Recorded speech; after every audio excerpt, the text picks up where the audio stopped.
আজকে নবীনগর ইউনিয়ন বিএনপির অপর সংগঠন সমূহ যে বিক্ষোভ প্রতিবাদ সমাবেশের আয়োজন করেছেন সেজন্য আমি আমার পক্ষ থেকে এবং জেলা বিএনপির পক্ষ থেকে জাতীয় উপজেলা বিএনপির পক্ষ থেকে আপনাদের সকলকে জানাচ্ছি আন্তরিক ধন্যবাদ এবং আন্তরিক কৃতজ্ঞতা জানাচ্ছি।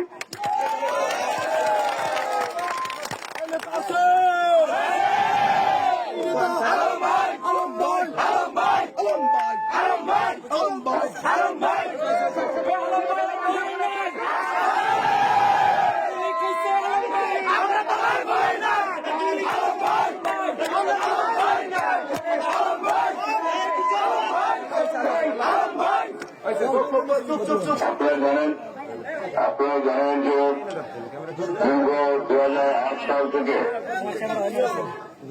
2008 সাল 2014 সাল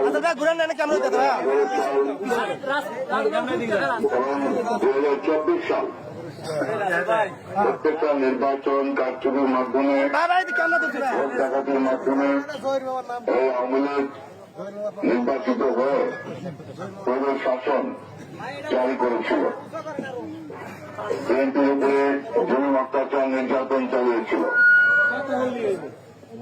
আমরা অনেক নেতা কর্মীদেরকে হারিয়েছি, শত শত নেতা কর্মী গুম হয়েছে, হাজার হাজার নেতা কর্মী খুন হয়েছে, লক্ষ লক্ষ নেতা কর্মী মিথ্যা মামলা পেয়ে কারাগারে গিয়েছে। আমাদের চরপেশন মন্ত্রীরা কোন এলাকার নেতারা কর্মী বাদ যায় নাই। আওয়ামী লীগের দুঃশাসনের কবলে আমরা নিষ্ক্রিয় ছিলাম। আমাদের নেত্রী দেশনেত্রী বেগম খালেদা জিয়া তথা জিয়া পরিবার সবথেকে বেশি ক্ষতিগ্রস্ত হয়েছে। আমাদের প্রিয় নেত্রীকে মিথ্যা মামলা দিয়ে অবৈধ সাজা দিয়ে কারাগারে নিক্ষেপ করা হয়েছিল। আমার নেত্রীকে চিকিৎসা পর্যন্ত করতে দেয় নাই। বিদেশে চিকিৎসা নিতে যে অবস্থাটা, সেখানে বিদেশে চিকিৎসা পর্যন্ত নিতে দেয় নাই।